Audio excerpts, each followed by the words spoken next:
अस्सलाम वालेकुम बच्चों। चौथी क्लास के बच्चों, आप ठीक होंगे मुझे उम्मीद है। तो हमारा सबक चल रहा है ताजमहल।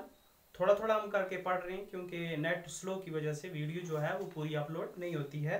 तो आज हमारा जो पैरा है, जो मुमताज़ हमने पढ़ा था, मुमताज़ बीमार हो गई थी, उसकी ख्वाहिश थी कि वो जब मर जाए, और उसने वसीयत की शाहजहां को कि जब मैं मर जाऊं तो मेरे कब्र पर एक ऐसा महल, ऐसी इमारत तमीर करना कि जो मशहूर हो जाए और जो किसी ने ना बनाई। तो फिर उसी की ख्वाहिश में जब वो मर गई तो उसकी ख्वाहिश में शाहजहां ने मुमताज़ महल की ख्वाहिश में शाहजहां ने ताजमहल तामीर करवाया। तो यहाँ तक हमने पढ़ा। आज यहाँ से आगे हम पढ़ेंगे। ये खूबसूरत इमारत आगरा में दरियाए जमुना के किनारा पर वाक़ा है। तो ये जो ताजमहल है ये कहाँ पे है? आगरा में है। ताजमहल कहाँ है? ताज महल कहाँ वाक़ा है? ये हमारा एक सवाल निकल गया। कहाँ वाक़ा है? यहाँ हम इसको सवाल एक लिख लेते हैं, ठीक है। तो हम इसका जवाब लिखेंगे ताजमहल आगरा में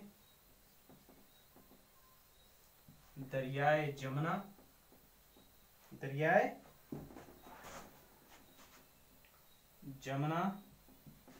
के किनारे पर वाक़ा है। शाबाश, ये आपको समझ आ गया होगा, ठीक।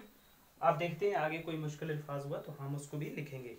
उसके अहाते का सद दरवाज़ा बहुत ऊंचा और लाल पत्थर का बना हुआ है। अहाता किसको बोलते हैं? अहाता जो है ये मुश्किल अल्फाज, चार दीवारी।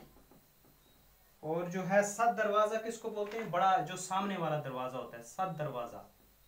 ये हो गया बड़ा दरवाजा, सामने वाला, ठीक है। और हाँ, ये क्या है? इसके अहाते यानी इसकी चार दीवारी का जो दरवाजा है वो बहुत ऊंचा और लाल पत्थर का बना हुआ है। सदर दरवाजा, ठीक है। सदर दरवाजे का में दाखिल होते ही संगे मरमर से बना हुआ सफेद ताजमहल नजर आता है। तो आप देखोगे अगर ये ताजमहल यहाँ पे है, ठीक है ना, ये ताजमहल हम देखते हैं, ये है, तो ये बना हुआ है, तो ऐसे बना है। तो आप इसको एंट्री जो है ना, ये जो लाल पत्थर वाला ये जो सदर दरवाजा है ना, ये यहाँ पे है। तो आप यहाँ से इंटर हो जाओगे, यहाँ से आते आते फिर आप ताजमहल की सफ़ेद बिल्डिंग जो है सदर दरवाजे से होते हुए आप अंदर आओगे, तो फिर आप ताजमहल में दाखिल हुए, वो सफ़ेद है। सदर दरवाजे से ताजमहल तक बीचों बीच एक नहर है।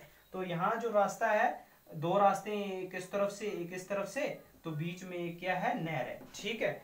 तो नहर के दोनों तरफ सरू के दरख्त की कतारें, सरुआ का पेड़ होता है ना, ये जो एवरग्रीन हम लगाते हैं, तो इसकी लाइन लगी हुई है, इस तरफ से भी उस तरफ से, बीच में फुवारे हैं, पानी है, लोग मुंह धोते हैं अब, ठीक है ना।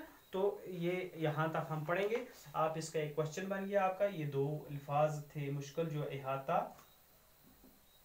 ठीक है। अहाता बोलते हैं चार दीवारी, यानी पूरा एरिया जिसमें बना हुआ होता है। सदर दरवाजा हो गया बड़ा दरवाजा, ठीक है ना। तो इधर रे जो था ये इसमें कटा हुआ था, मैंने सद पढ़ लिया, तो ये सदर दरवाजा है, ठीक है ना।